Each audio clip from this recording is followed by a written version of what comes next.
Bienvenidas y bienvenidos todas y todas. Estamos nuevamente con una nueva entrevista en este ciclo COVID-19, desigualdad y políticas públicas distributivas que coorganizamos entre Flaxo Argentina, la Fundación Ebert Argentina, la FES Argentina y el Consejo Latinoamericano de Ciencias Sociales, Claxo. Es un ciclo que ya venimos desarrollando martes a martes con diferentes entrevistas y que con Roxana Mazzola, que hoy estamos también juntos y juntas, venimos también entrevistando, venimos dialogando, conversando con diferentes especialistas, expertos, investigadoras, pero también con personas que tienen mucha experiencia en la gestión de políticas públicas, en el diseño de políticas públicas y en el trabajo político y el trabajo social en temas vinculados con desigualdades y con políticas públicas distributivas.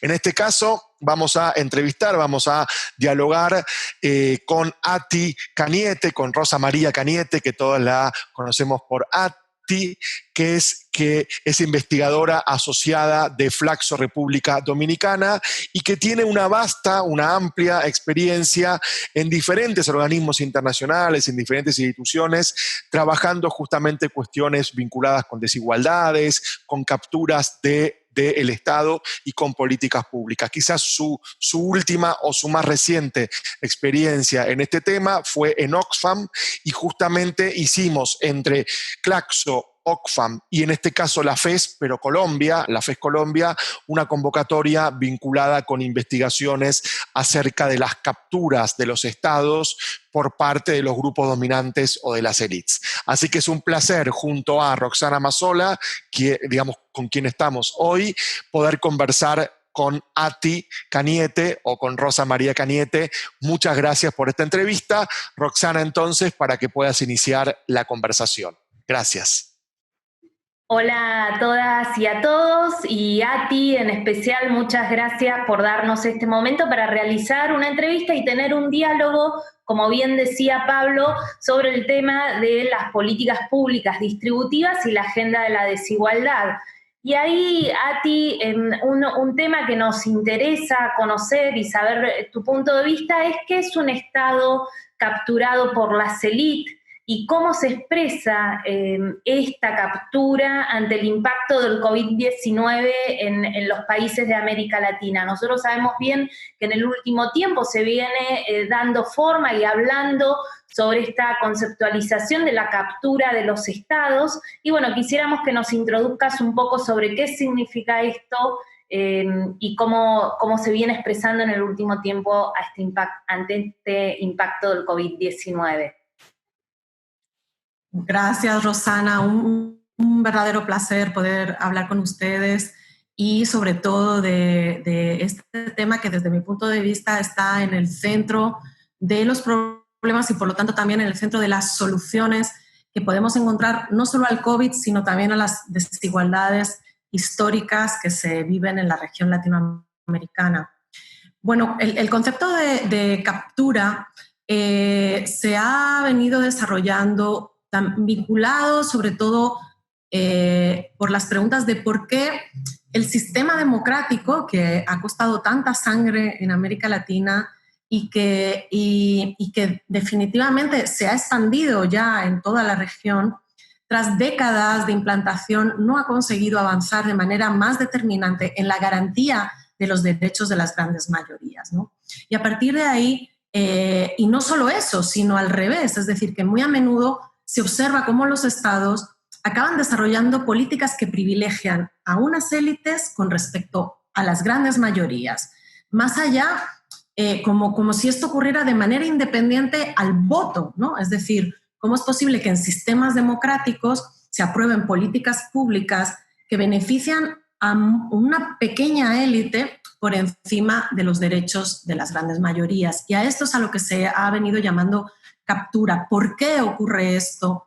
¿Quiénes son los que capturan? Y muy a menudo vemos que no son solo élites, que son élites empresariales, por supuesto, élites económicas, pero que también entran en una asociación con ciertas élites políticas y que se acaba dando, digamos, como un entramado que impide al Estado cumplir con su función, ¿no?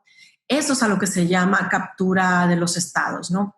Y en este sentido, ahora con el COVID, saltan a la vista como de manera muy cruda los resultados de estas capturas, que nunca son totales, ¿no? Es decir, es importante aclarar que cuando se habla de la captura del Estado no se plantea que toda la estructura estatal esté capturada, sino de que importantes políticas públicas sí acaban beneficiando a muy pocos, ¿no? Y esto nos salta a la vista, como digo, con el COVID. Ejemplos de esto hay a raudales, por ejemplo. O sea, cuando uno piensa o analizas los salarios mínimos en América Latina, son salarios aprobados por ley de manera tripartita, es decir, en las cuales se debería garantizar que tanto el Estado como el poder sindical consigan que el bienestar de los trabajadores esté bien representado en las decisiones sobre salarios.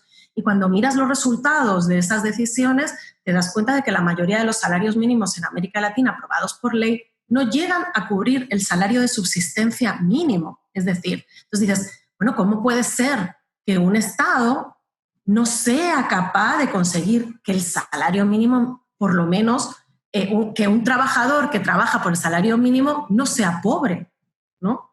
Actualmente tenemos un volumen muy importante de población que trabaja y sigue siendo pobre, ¿no? Y por lo tanto, esto es un ejemplo. Otro ejemplo son los sistemas de salud. La salud pública en toda la región se ha mercantilizado y nos damos de frente con esto, con el COVID, ¿no? O sea, cómo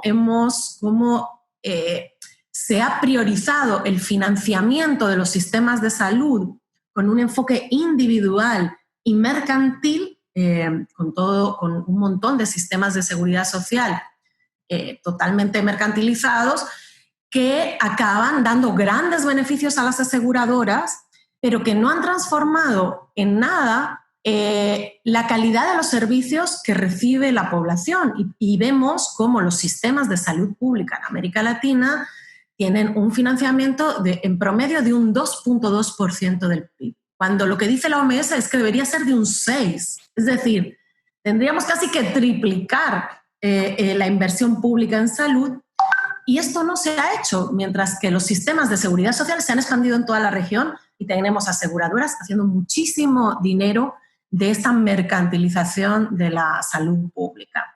Y otro gran ejemplo, y podríamos buscar más, es los sistemas fiscales, ¿no? Vemos ahora que los estados no tienen recursos para responder a las necesidades que plantea el COVID, igual que no los tenían antes para satisfacer los ODS, digamos, los Objetivos de Desarrollo del Milenio, que es un mínimo de los mínimos. Sí, y no tienen recursos. ¿Por qué no tienen recursos si la mayoría de la población latinoamericana siente que aporta mucho?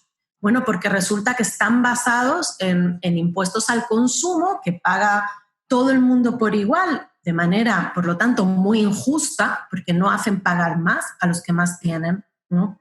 Mientras que los sistemas progresivos, es decir, hacer que el que más tiene más pague, que la riqueza pague proporcionalmente y que haga que los más ricos aporten más, como debería ser un sistema fiscal, no ha habido un avance en la región para que esto ocurra, y acaban siendo sistemas que a veces generan más desigualdad que la que había en el mercado antes de poner en marcha el sistema tributario.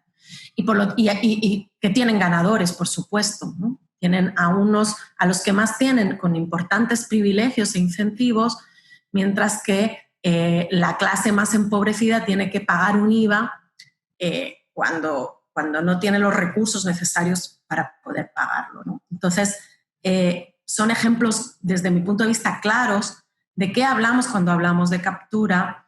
Y creo que ahí ha habido un espacio muy importante de estudio académico que ha ayudado a develar los mecanismos, es decir, no solo a entender el fenómeno, sino a estudiar cómo ocurre y por qué ocurre, ¿no? Y por lo tanto, a buscar también propuestas que limiten ese poder tan desigual que da la concentración de la riqueza, ¿no? Y por lo tanto la concentración de poder.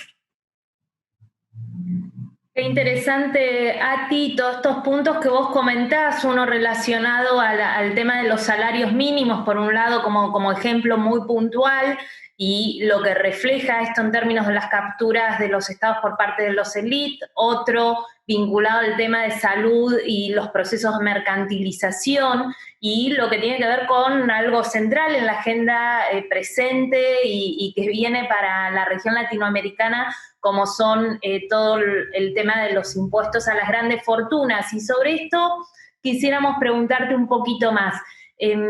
¿Por qué en los países de la región latinoamericana aún no se ha avanzado sobre esta agenda vinculada a los impuestos a las grandes fortunas?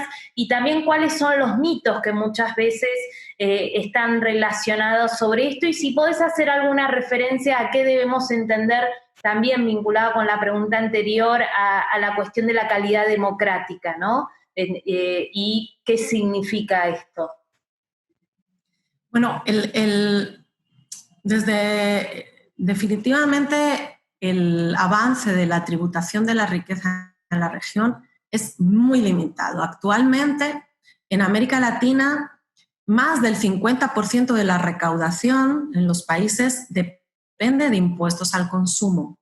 Y el aporte, digamos, de la tributación de lo que es la riqueza y el patrimonio es mínima, es decir, la recaudación es bajísima en toda la región.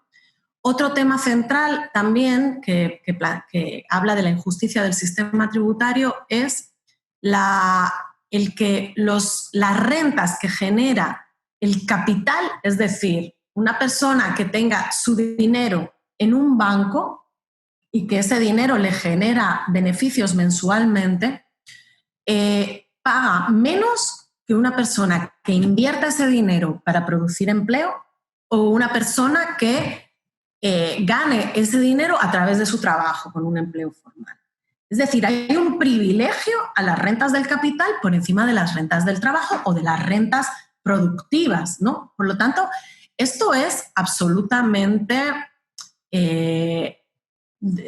ilógico en términos económicos. Es decir, desde la economía un tema importantísimo es que haya proporcionalidad, pero también igualdad. Es decir, no puedes privilegiar esas rentas por encima de las otras, porque además, muy al contrario de lo que plantea el discurso general, son rentas bastante ociosas, ¿no? Se plantea que durante una crisis, vamos a oír este discurso de manera constante en los medios de comunicación, no se pueden poner impuestos, ¿no?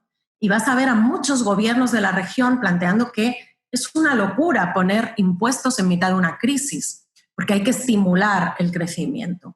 Y eso tiene una respuesta muy fácil, es decir, el problema no es si poner o no impuestos, porque los vas a tener que poner, porque vas a tener que pagar las deudas que estás adquiriendo para poder resolver las necesidades de la población. El problema es a quién le pones los impuestos. Esa es la discusión. Y realmente tiene toda la lógica en estos momentos no solo recaudar del que más tiene, sino incentivar que el que tiene mucha plata y mucha riqueza le merezca más la pena invertirla generando empleo y generando crecimiento que tenerla parada, acumulada, sin generar bienestar social. Por lo tanto, esto es un tema central en la discusión, sobre todo el próximo año. Este año ya está empezando a salir, pero yo creo que cuando se va a recrudecer es el año que viene, porque el año que viene va a haber unos déficits fiscales enormes en el cierre del año 2020 y una deuda muy importante en la que están incurriendo todos los países de la región que hay que pagar. Y para pagarla esperemos que las reformas tributarias que vengan sean lo más justas posibles. Para esto es necesario, hay dos obstáculos que nos hemos encontrado en América Latina para esto. Uno está centrado en el poder, es decir, la capacidad, o sea, la concentración de riqueza concentra poder. O sea, no tiene sentido que las rentas del capital en América Latina no paguen. Que cada vez que se hable de poner un impuesto a esto, veas cómo el discurso asusta a toda la población y que los propios gobiernos acaben echándose atrás en este tipo de reformas. Vemos cómo el estudio de cómo se han discutido las reformas tributarias habla claramente de un lobby ilegítimo de los sectores de mayor crecimiento, de mayor riqueza. Habla también de cómo se compran reformas, claramente de manera ya ilegal. Habla también del miedo que le genera a los gobiernos la concentración que tienen en ciertas áreas, es decir, da miedo tocar en un país que dependa altamente su empleo del turismo, pues evidentemente da miedo tocar al sector por cualquier, o sea, ante cualquier, digamos, amenaza de que nos vamos del país, ¿no? Y esto genera una capacidad muy desigual a la hora de influir en el diseño de las políticas públicas, porque en el papel todos vemos que definitivamente la riqueza debería tributar más, el que más tiene debería pagar más, pero cuando viene la discusión, el resultado final es que en América Latina solo 3 países tienen un impuesto a la riqueza neta. Cuando revisas los datos, se está recaudando más de IVA, de un IVA a impuestos de la canasta básica que paga la gente más pobre, que no tiene ni cómo acabar el día, que de impuestos a la riqueza o al capital. Entonces, ahí es evidente que hay un problema democrático, y en este sentido lo digo claramente, es decir, o sea, desigualdad, cuanto más desigual es una sociedad, más difícil es la calidad democrática que se dé en ella. Van asociadas, no se pueden separar. Entonces, y por eso la calidad de la democracia en la región está también muy vinculada a las desigualdades que hay en las sociedades. Es decir, nunca va a aumentar la calidad democrática si no vamos equiparando también otras desigualdades en derechos socioeconómicos. La voz, si bien mi voto vale lo mismo que el de un millonario, mi voz no vale lo mismo que la de un millonario. Y lo vemos en el diseño de políticas públicas. Y esto afecta a la calidad democrática.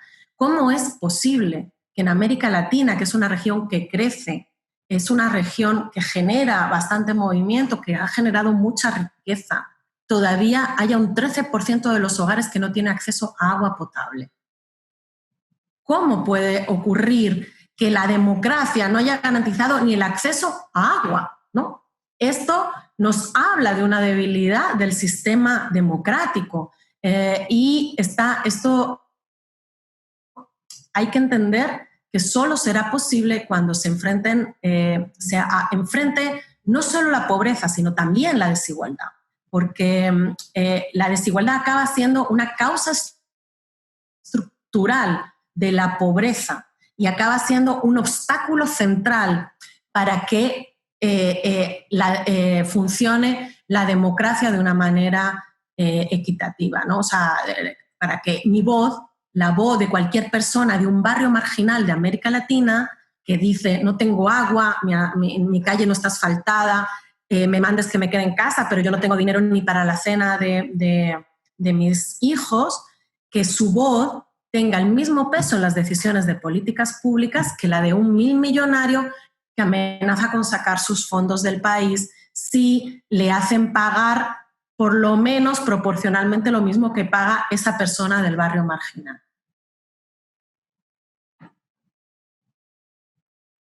Excelente, Ati. Bueno, digamos, creo que en línea con lo que vos venís planteando y con lo que, digamos, Roxana te venía preguntando, hay una última pregunta que te queríamos hacer que tiene que ver con ¿cuáles son ejemplos de políticas públicas concretas que vos podés pensar para reducir las desigualdades preexistentes a la pandemia y las actuales, digamos, que se han visibilizado, que se han profundizado, que se han amplificado durante la pandemia, y una propuesta de agenda de políticas sociales, políticas, digamos, distributivas para América Latina? ¿Cuál sería esa posible agenda? Hay muchas cuestiones que tú ya las has adelantado en las dos preguntas anteriores, así que a lo mejor esta pregunta es más como una síntesis de lo que nos fuiste comentando en las dos respuestas anteriores, pero quizás pensar cuál puede ser una agenda posible, digamos, realizable, también sabiendo,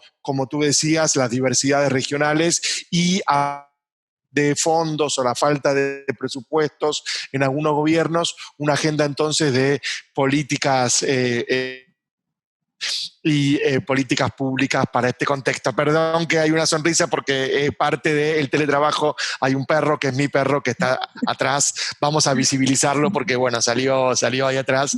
Es parte de las cuestiones del trabajo domiciliario. Entonces, Ati, ¿cuál sería esta agenda que tú estarías proponiendo? Mira, para mí hay 3 temas centrales en este debate que no deben quedar olvidados y que deberían estar en el centro de las políticas que se están desarrollando para el COVID y también para enfrentar desigualdades históricas. Por supuesto está la salud, pero no voy a entrar mucho a este debate porque creo que ya es un tema priorizado. Me gustaría centrarme más en el tema de por supuesto, la reforma fiscal, que ya la he introducido bastante, pero también el tema del cuidado y la informalidad. Creo que son 2 áreas que han salido como tan evidentes durante la pandemia y que se ha demostrado la incapacidad de los estados para haber incorporado esas necesidades en el diseño de políticas públicas que ahora como que desbordan, ¿no? Y es importante hablar de ellas y que esto nos sirva para que acaben estando dentro de la agenda de políticas públicas latinoamericana. Muy brevemente, con el tema de la reforma fiscal, para cerrar este tema, es prioritario que se hable de reformas fiscales progresivas. Y para esto, antes de cerrar el año, hay reformas urgentes, porque se necesitan recursos de manera urgente en América Latina. No podemos responder a esta crisis con austeridad. América Latina ya vivió esto en los años 90 y fue el mayor aumento de pobreza que se ha dado en la región, que esté medido. Se llegó al máximo en el año 1999. Y esta situación, si no hemos aprendido de eso y no hemos aprendido también de lo que pasó en Europa con la crisis del 2008, deberíamos tener muy en cuenta que a esto no se responde con austeridad.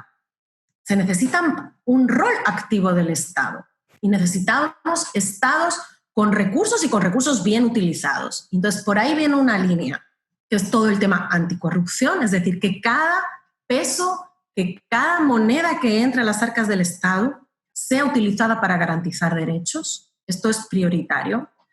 Pero también hay que entender que no tenemos suficientes recursos. Por lo tanto, hay que buscarlos. Y hay que buscarlos de quienes los tienen. Quienes más tienen que aportar son los que con la crisis lo que están perdiendo son privilegios, no que los que con la crisis lo que están perdiendo son derechos. Por lo tanto, hay que hacer que paguen los que pueden pagar. Y ahí hay varias vías. Hay que aplicar un impuesto a las ganancias extraordinarias. Hay sectores que están haciendo su agosto en mitad de la crisis.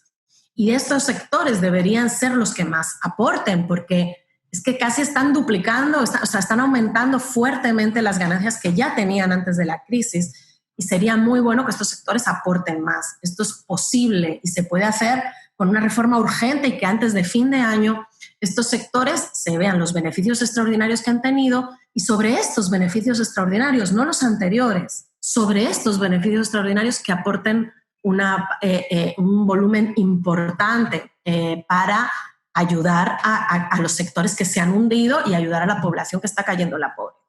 Otro tema importante también son los digitales, es decir, los servicios digitales es uno de los sectores que más se ha beneficiado y es uno de los sectores que menos tributa.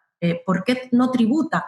Pues porque son en general transnacionales que son capaces de aprovechar todos los agujeros del sistema fiscal nacional y los paraísos fiscales y mover sus beneficios a donde menos tributan, que podríamos conseguir que en estos momentos empiecen a tributar como deben en cada país donde generan la riqueza con la que ganan, ¿no? Entonces, Esto es otra de las vías importantes, hacer tributar los servicios digitales de manera apropiada. Y, por supuesto, los impuestos a la riqueza neta. Los millonarios latinoamericanos han aumentado su riqueza desde que empezó la crisis en 38.000 millones de dólares. Es decir, la gente más rica está haciendo dinero. Son empresarios vinculados al sector de telecomunicaciones, al sector bebidas, las cervecerías, a sectores digitales y, por lo tanto, están aumentando su riqueza y, como decimos, es una riqueza que debería estar tributando más porque actualmente tributa poquísimo y solo 3 países en América Latina tienen impuesto a la riqueza. Por lo tanto, esos son propuestas muy específicas que se deberían estar debatiendo y se están debatiendo en algunos parlamentos ya de la región y que deberían avanzar, deberíamos encontrar la manera de que tributen más. Por otro lado, otro tema prioritario desde mi punto de vista es no podemos seguir planteando que la situación del empleo en América Latina, que qué nivel de informalidad, hace décadas que sabemos que el 53% del empleo en América Latina es informal. Entonces, no podemos seguir como sorprendiéndonos o como obviando esto desde el diseño de políticas públicas. Es así. Entonces, tenemos que desarrollar políticas y de repente nos hemos encontrado con un volumen importantísimo de gente al que los estados no conseguían llegar. ¿Por qué? Porque ni los tienen en las bases de datos de los programas de transferencia condicionada, ni los tienen tampoco en el sistema formal de empleo de seguridad social. Y te encontrabas un colchón de gente que el Estado, aunque quería en estos momentos de pandemia, no tenía cómo siquiera hacer llegar apoyos a esta población porque se la sigue ignorando. Entonces, hay que generar políticas que reconozcan esta situación y que no la ignoren, que intenten tener por lo menos información, quiénes son, dónde están, qué necesitan, cómo les hago atrayente formalizarse o cómo no, cómo digo, ok, si te mantienes, digamos, en una situación, o sea, ¿cómo hago que esa población se le haga interesante visibilizarse y entrar al Estado sin que sea una carga, ¿no?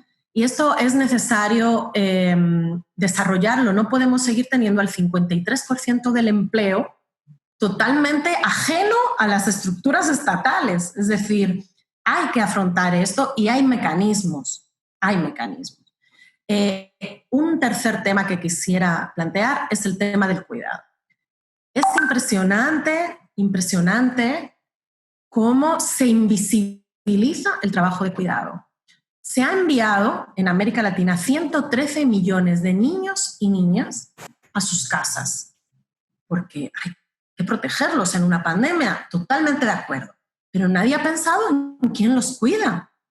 Nadie ha pensado en quién los cuida. Es como que eso ocurre de forma mágica, como que ocurre, nadie piensa en ello.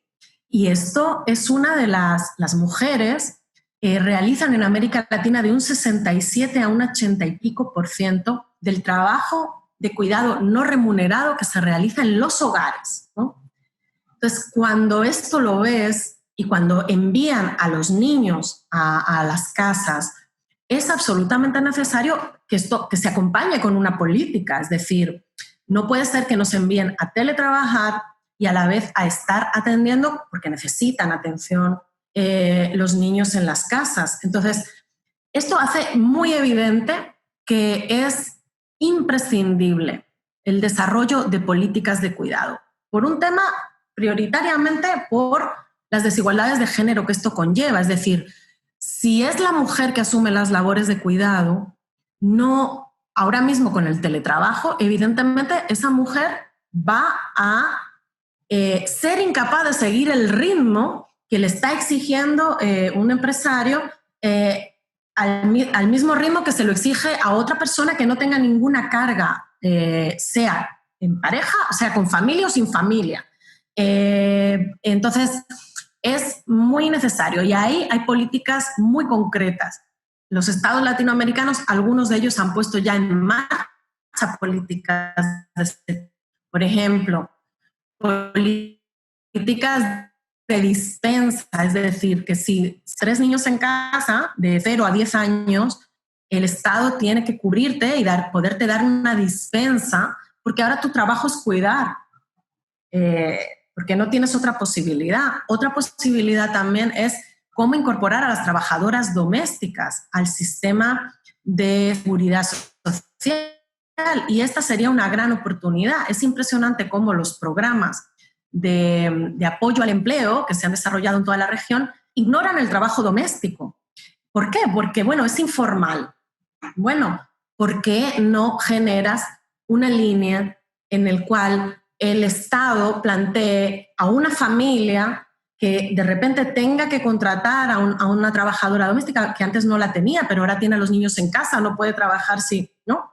Voy a contratar a una trabajadora doméstica, ¿por qué yo no la puedo declarar y que el Estado me aporte una parte del salario de esa trabajadora doméstica y a la vez aumente su información sobre el trabajo doméstico, de manera que una vez pase la pandemia esas trabajadoras ya queden incorporadas a la seguridad social de alguna manera? Mira, el trabajo doméstico en República Dominicana tiene más del doble, aporta más empleos que las zonas francas, es decir, que las maquilas. Pero es absolutamente ignorado por el Estado y por las empresas, cuando es un sector que genera muchísimo empleo, y no solo empleo, sino que permite que el mercado y la sociedad funcionen, ¿no? Aportando todo el trabajo de cuidado. Por lo tanto, esto es una agenda pendiente a la que tenemos ejemplos de que sí es posible hacerlo y en el que se hace urgente que durante el COVID se tomen medidas, pero que estas medidas también se mantengan a futuro para enfrentar estas desigualdades históricas que hemos tenido tan ignoradas en la región. Perfecto, Ati. Bueno, muchas gracias por este diálogo, por esta conversación, por estas respuestas. Creo que han salido temas muy urgentes y muy interesantes para toda América Latina. Muchísimas gracias a ustedes. Gracias, nos seguimos viendo.